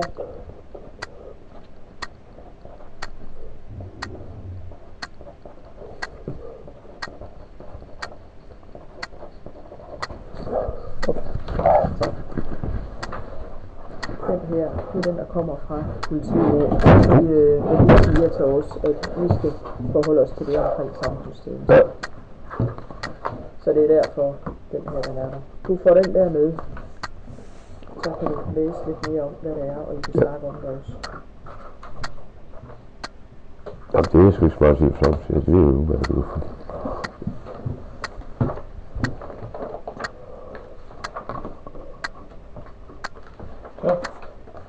Tak skal du have. Nu starter jeg med den her fra 99. På det tidspunkt, der var din far 59 år førtidspensionist. Er din far stadigvæk i live? Nej, han døde. Kan du huske hvornår? Ja, det var i, hvornår var det? Ja, det er godt spørgsmål. Det er 2 år siden, tror jeg. Ej, jeg kan ikke huske, hvornår det var. Helt præcis. Det var februar, så det 2 år siden. Ja, 2 år siden, jeg tror. Så sidste år? Nej, forrige år. Forrige år, så er han død i 2013. Ja, det skal nok passe. Det der måde. Jeg skriver cirka. Ja. Og din mor, der i 99, var hun 55 år førtidspensionist. Er hun i live i dag? Og jeg er ikke førtidspensionist på det tidspunkt. Det er noget helt andet. Men jeg er lige i dag. Hun var på overførselsindkomst. Altså, efterløn her det. Og din mor, hun må være folkepensionist i dag. Ja, det er hun også. Ja.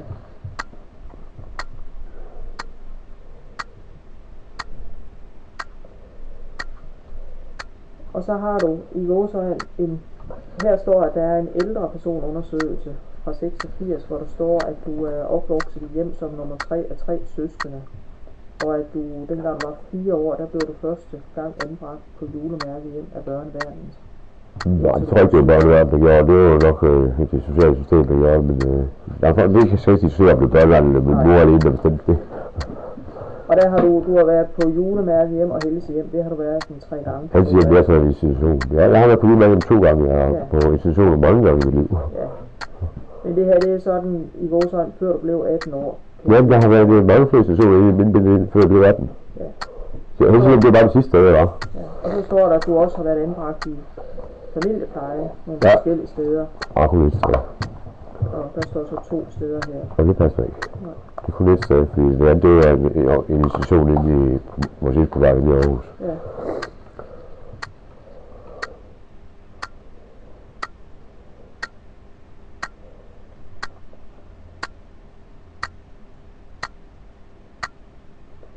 Er det det, der også bliver kaldt et observationshjem her? Ja, det er simpelthen nej, det er jeg ved ikke, om det er, hvad det her udmærket, de mener det. Fordi det er ikke bare været et observationshjem, det er det ikke i dag, jo. Nej, det er jo noget andet. Ja, jeg tror ikke, han siger, det er en døgninstitution, så det er ikke et observationshjem, tror jeg. Det ved jeg ikke, det kan jeg ikke svare på. Ja. Så står der her, at dine forældre de blev skilt i 1980. Ja, det er ikke noget, vi skal forestille det. Forældremyndigheden, og du kommer til at bo hos din mor. Ja. Er det rigtigt? Nej. Det er ikke rigtigt. Nej, hvad sker der så? Jeg er jo oppe på sådan til, at jeg ikke kan det mere, at jeg ikke kan sympatisere, fordi jeg ikke vil med. Og så bliver jeg sådan lidt over natten. Fra jeg er gået i halvdelen af klasse, så siger jeg, at de er knap 18, der er på institutioner. Om der står også, at du skiftevis har opholdt dig hjemme og på observation. Det er meget lidt, jeg er på med, det er kun indtil I kommer med mig igen. Ja, og at Jeg har ikke boet med det svært. der står også, at du i utide er blevet hjemmegivet, og at du i gåseøjne har cyklet rundt, ikke på cykel, men cyklet rundt i institutioner og det at bo hjemme. Men når problemet så skulle det så videre jo det, ikke? Ja, og din mor fik forældremyndigheden. Ja, det var det skulle forestille at være. Ja. Eller skilt. Ja. Ja, skal du bare få flere penge i kassen. Jeg måtte lyve allerede dengang, jeg havde sagt om på, at hun skulle lyve og blive stor, man. Det var tvunget til at lyve for hende, mand. Ja, vi siger bare det her. Nu går jeg lidt i selvsving. Ja, det går for det. Hvor gammel er din søster? Den yngste er 2 år ældre end mig, så det må være 50. Så hun bliver her til marts, jeg tror, så den anden er helt 50, jeg tror. 3 år ældre. Det er ikke helt op på, vi er deromkring. Så cirka 51 plus... Ja, 52. Ja, og så 50. Er det den Eller mig er 50, eller før den yngste, den der kommer eller før mig er 50, og så den ældste er 51. Og det er fordi, der står her, at du er født som nummer 3 af 3 søskende. Ja. Det passer så ikke. Ja, den yngste kommer ind på 50, jeg er 48, så kommer 50, 51. Så er det også rigtigt, som jeg skriver det her. Og så er det en søster, der er ældst. De begge 2 søster er søskende, ja. Ja, har du kontakt med de 2? Overhovedet ikke.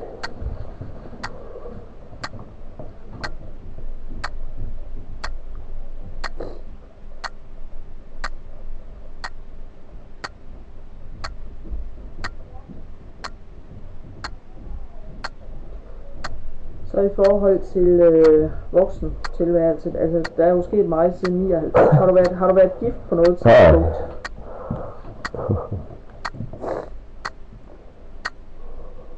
Men vi gik fra hinanden, og jeg har børn sammen med 99. Er det...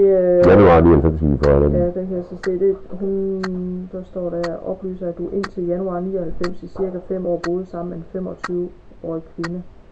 Og I flytter fra hinanden, og du har 2 piger med den. Ja. Ikke også? Jeg vil lige sammen på hun indtil hun bliver 25. Ja, det kan nok meget, om hvorfor vi var lige fra hinanden.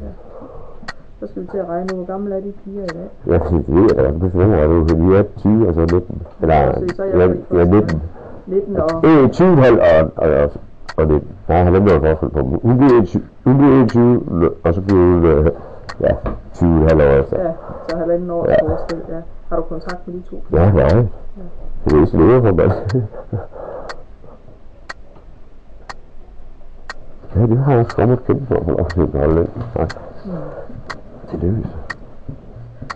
De har altid boet hos deres mor. Ja, ikke så vi har ja. Ja.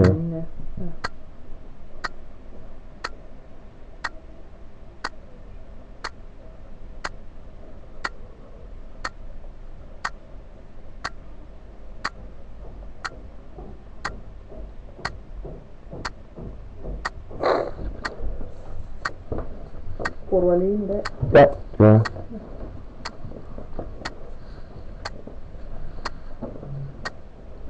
Hvad med fritidsinteresser, har du det?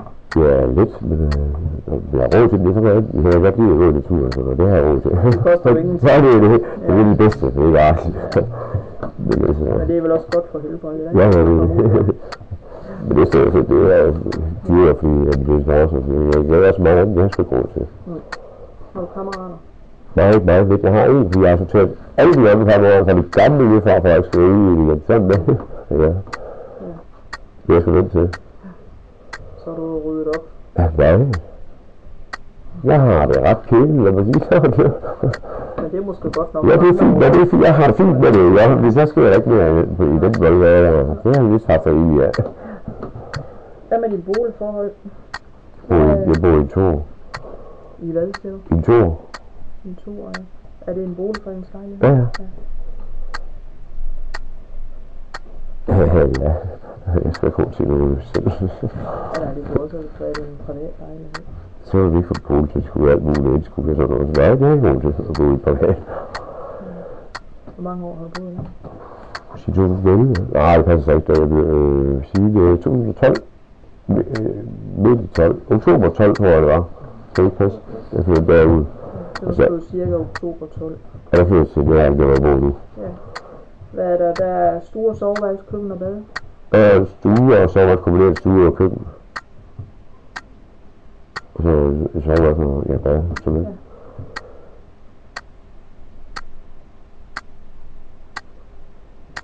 Er det okay at bo der? Fint, det er rigtig fint. Der er ikke ballade med noget. Det er dejligt at bo der. Ikke ballade.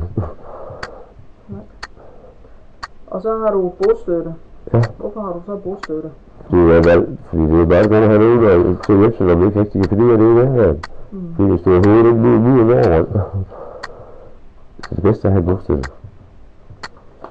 Som kommer fast hos dig. Ja, fast. Ja, han kommer når jeg er hjemme. Eller husker aftale også. Når du husker aftale, eller han husker aftale? Nej, roligt. Jeg er møsen, det er ikke sådan helt ubladet. Er det sådan lidt efter?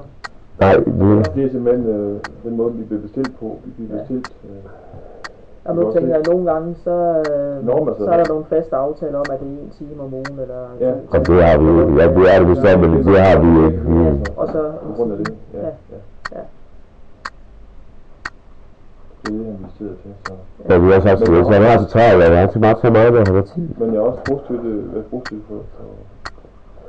Jeg kender masser af Allan. Ja, det ved jeg godt, det gør. Allan Anton, men jeg kan også godt kende Anton. Ja, tak. Du bruger Anton? Ja.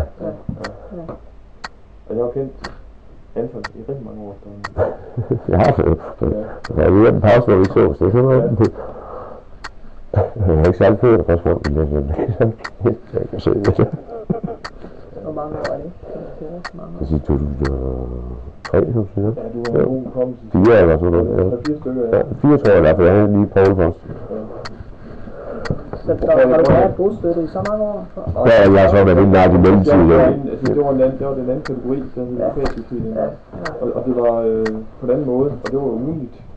Og det handlede om struktur i hjemmet og det ting der. Og så handlede det også rigtig meget om i forhold til, når du havde besøgt dine børn. Ja, og det er nok være, det gik galt. Det der med, hvad der er voksensnak og hvad der er noget, som man egentlig kan holde udenfor, det er sådan lidt det handler om på et tidspunkt. Ja. Så senere hen, så stoppede det, og så var du så under ret syg. Så var det lidt den samme måde også. Jeg var dernede, men hver gang du fik besøg den før, det. Jeg var med dernede. Ja. Det var sådan lidt forlængelse af det. Og det sad egentlig bare og var der. Fordi jeg kendte, at jeg var sådan gennemgående på den måde med en gennemgående overvåget sammen der. Det skal det være, det mærker nok ikke, fordi man skal ikke blive vel for barn på lag.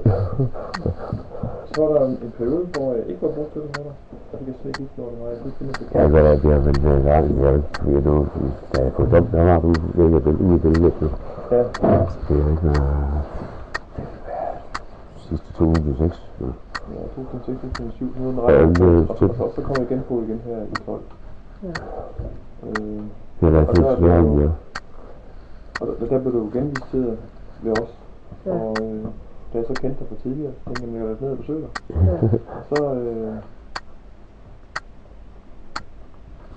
det handlede rigtig meget med, at du skulle til at muligvis ikke have så meget tilknytning til retssyg, så det var noget med, at du skulle ud på i egen bolig med hensyn til at hjælpe med at finde noget arbejdsrelateret eller nogle netværk eller noget. Og det var svært. Men så fandt du noget nu. Ja, bortset fra det bliver nedlagt igen jo. På det overfald der. Og der har du været på nogle forskellige kurser. Igennem det, der hedder Jobbanken nu. Og har egentlig været stabil i de ting, du skulle komme til. Og holdt dig til det, og det var det. Altså på den måde, så er du egentlig meget pligtopfyldende.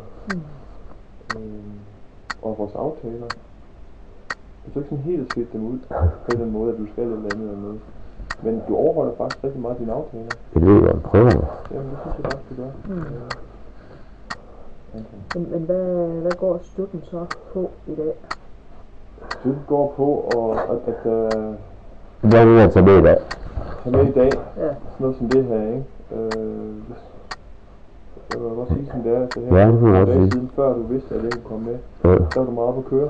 Ja, det er så. Jeg har kendt Allan gennem lang tid, så siger Allan Anton gennem lang tid. Det er ikke, jeg reagerer på begge. Så også dengang du hørte under retssyg, så var det simpelthen til nogle møder og noget. Fordi det har sådan en effekt. Jeg kender dem så godt, og når du møder nogle personer, som du måske ikke lige er enig med, eller ikke har Så har du ikke har sidste udgang for mit vedkommende i hvert fald. sådan nogle ting, så har der sådan en effekt på den måde. Ja. Jeg bliver hele tiden misforstået, når jeg bliver på. Så jeg vil sige til. Så det er sådan lidt den måde. Og så handler det om det der, at så er der i hvert fald en form for struktur. Ja. Ikke? Altså hver 14 dage, så kan vi lige snakke, hvordan går det så og så videre. Ja. Jeg har brug for at booste sådan rigtigt. Jo, i dag havde jeg sådan set godt at have det, fordi jeg stod meget, så sagde jeg sådan lidt, tag ud af dem, der har brug for det. Ja. Jo, men det er også den del af det, ikke også? Altså, det er også derfor, du er visiteret til kun hver 14. dag. Altså, så det er jo det, der er taget hensyn til. Ikke? At du ikke har så meget brug for det, men det er lidt struktur i det. Og så fordi vi har det med historier sammen. Ja, heldigvis.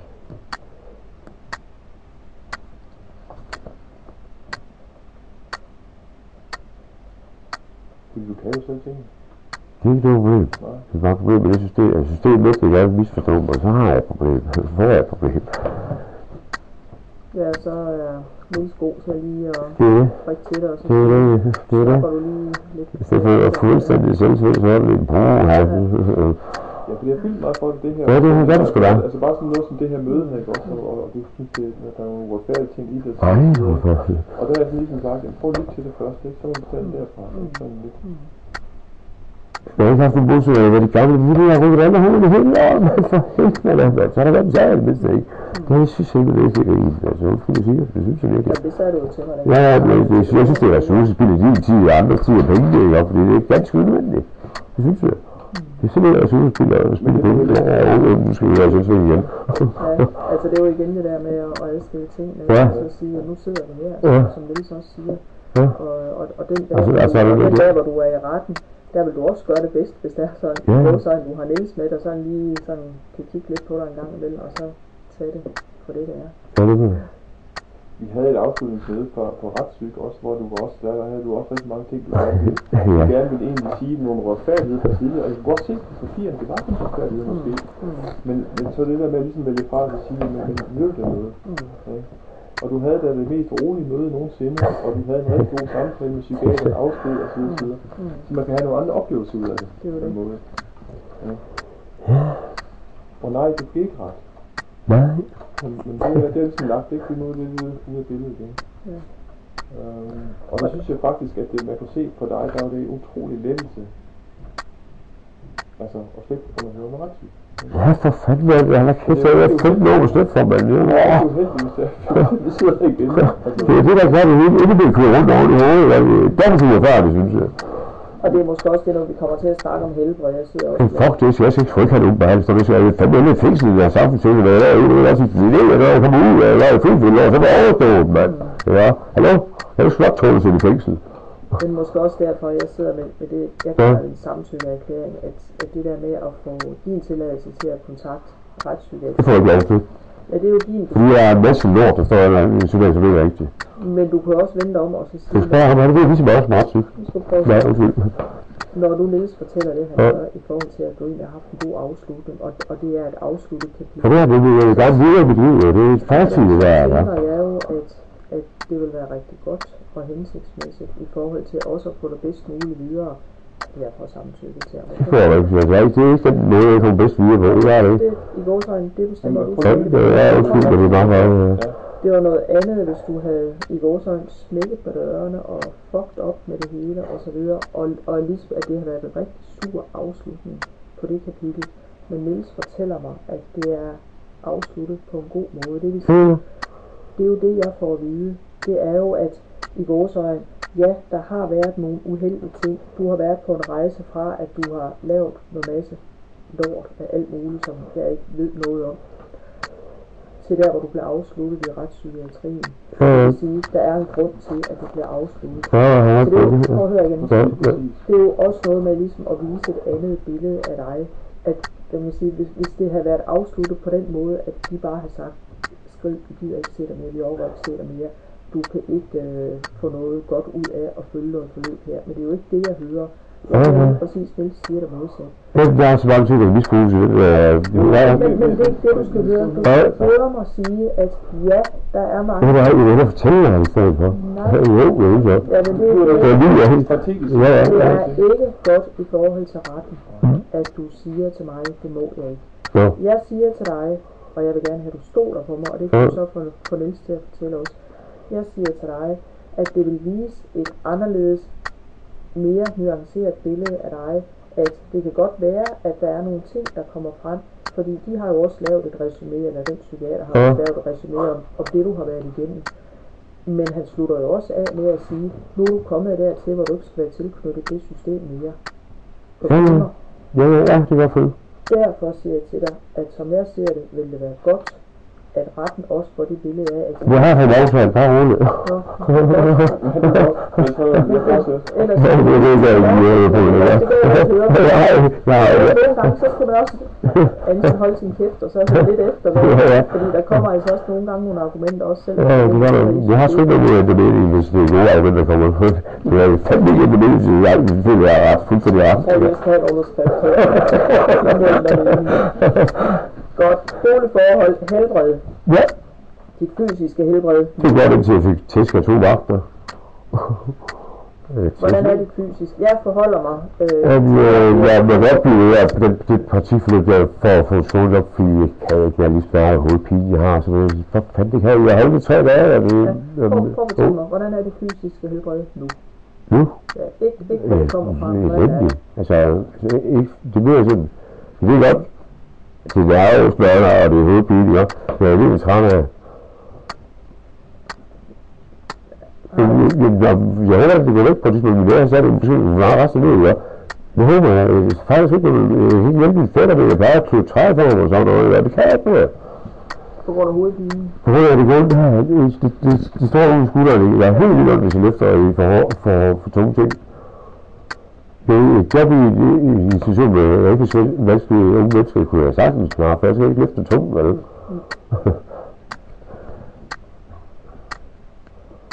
Jeg er så klart fysisk, jeg arbejder lige af fysisk hårdt arbejde. Det er ikke noget.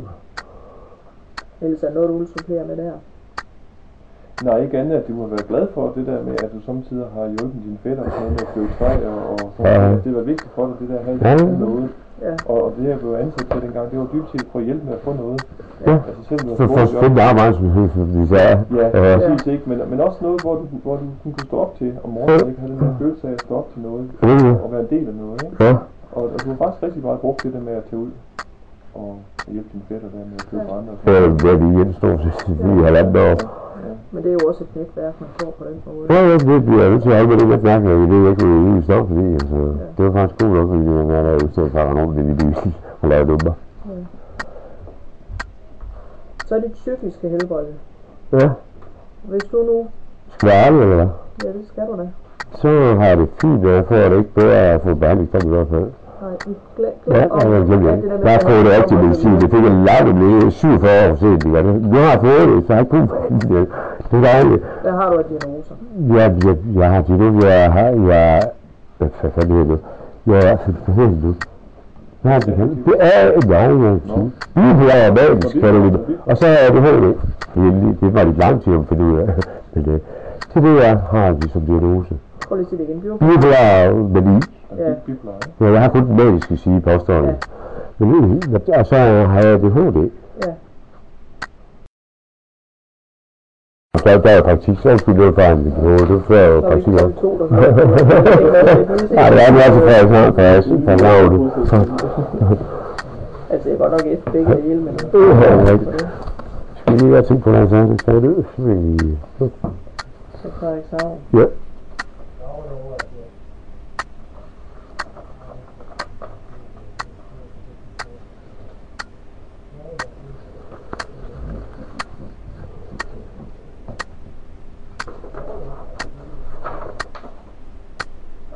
Hvad med fremtiden?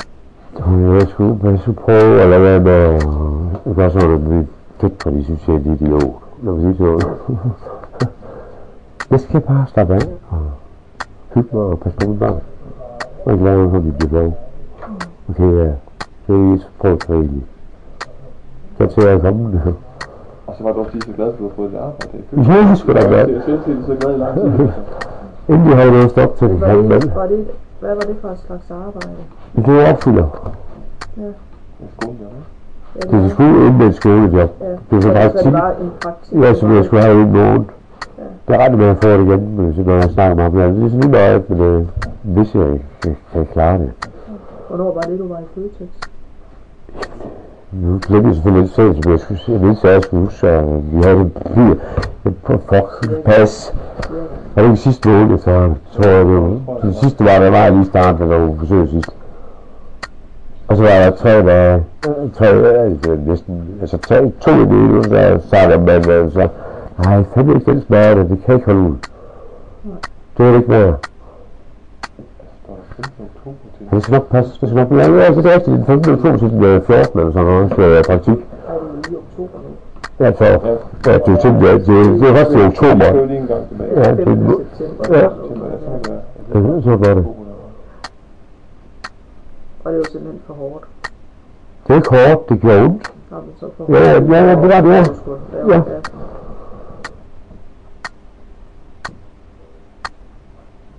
Jeg er ikke god til at vide, at det spørgsmål, så bare hvis vi skal for at gøre. Men du er glad for at være dernede? Ja, jeg er så glad for at få noget stoppe til mig. Hvis jeg ikke sidder og kæbe dagen langt, fordi jeg ikke har nogen med det, jeg kommer med. Jeg kommer på simpelthen, fordi jeg har valgt dem fra, simpelthen. Det kan bare skabe det mit og kæft det ikke til at skaffe mit netværk. Og det var 3 gange om ugen? Jo, 3 gange om ugen. 3 gange 4 timer. 5 timer.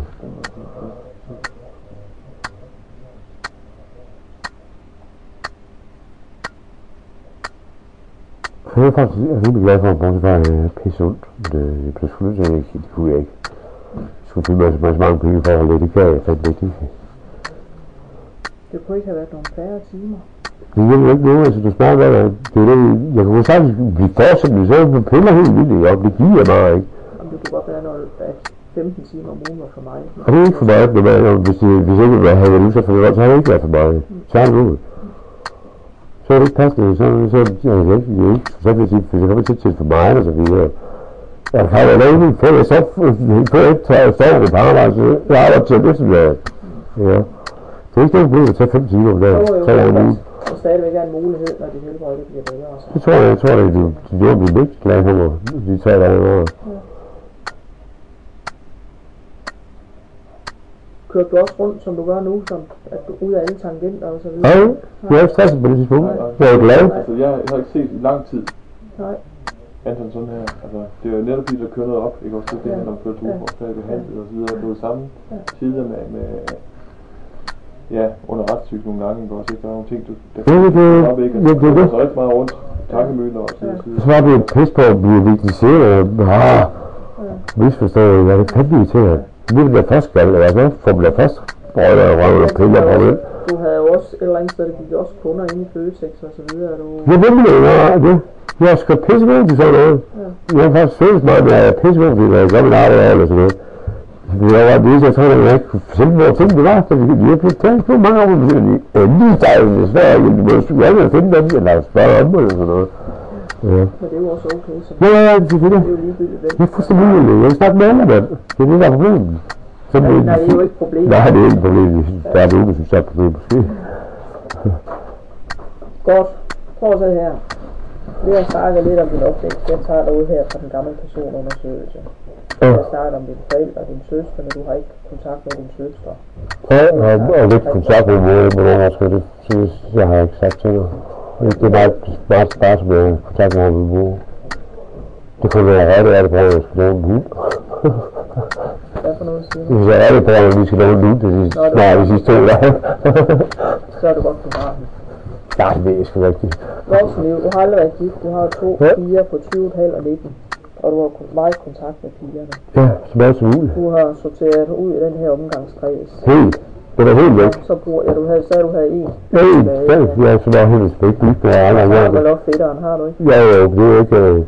Ja, det er omgangskreds, jeg vil sige. Det er præcis så mere på det der dårlige selskab og sådan noget. Ja, men jeg har skrevet det med din fætter, at du har brugt meget tid sammen med ham og siger dig i forhold til at købe træ. Det har jeg skrevet hernede under. Også det med, at du bruger naturen. Det er dejligt. Så har vi snakket om, at du bor i en 2-værelses lejlighed. Ja.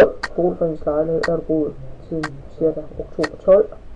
Stue, køkken hænger sammen, soveværelse og bade, og det er fint at bo der. Fint, det er rigtig fint. Det er godt tilfreds. Og så har vi snakket om dit helbred, dit fysiske helbred, at du har stråler ud i armene, og du har hovedpine, og der får jeg jo noget mere at vide, når det er sådan, du skriver under på den her samtykke med dit helbred. Og det psykiske helbred, der har vi snakket om, at der har været rigtig meget, der er her i den personundersøgelse. Og så har der været et forløb, der er sluttet af på den gode måde i forhold til retspsykiatrien. Og så får jeg så noget materiale fra det med, til det kommer med i retten den dag, hvor du skal i retten. Så har vi snakket om alkohol. Du holder fra alkohol, fordi du går fuldstændig rundt, hvis det er du godt selv klar over. De få ting, jeg vil tage før jeg kan blive fedt, det er faktisk noget, der er fuld. Pas, du ryger cirka hver en weekend. Bare skal være weekend, så livet vil være alt for meget. Det skal ikke lyde. Nej, det er weekend, det er ikke kun hver weekend. Det er bare sådan, at i weekend, der er ikke dagligt, i weekend også så meget. Jeg skal ikke sige det så meget, de kommer også muligt i gang, men det er ikke hver dag, jeg siger jo. Hvis jeg kommer, skal der slet ikke i vejen. Så starter der med at ryge, for jeg gør det godt. Det er derfor, jeg ikke gør noget arbejde, for jeg kan ikke arbejde med at ryge. Så i weekender plus en gang imellem i hverdagen. Altså, jeg har meget søvnproblemer. Prøv at høre, hvad jeg siger. Altså, jeg har søvnproblemer, meget store søvnproblemer. Ja, så en gang imellem i hverdagen. Ja. Men det er vigtigt, at det står den der, når du har arbejdet. Har du været i de der arbejdsprøvninger dernede, altså der på job nu, der røg du faktisk ikke. Ja, og det har jeg skrevet, at du bruger det som selvmedicinering, og når du er i arbejde eller praktik, eller sammen med andre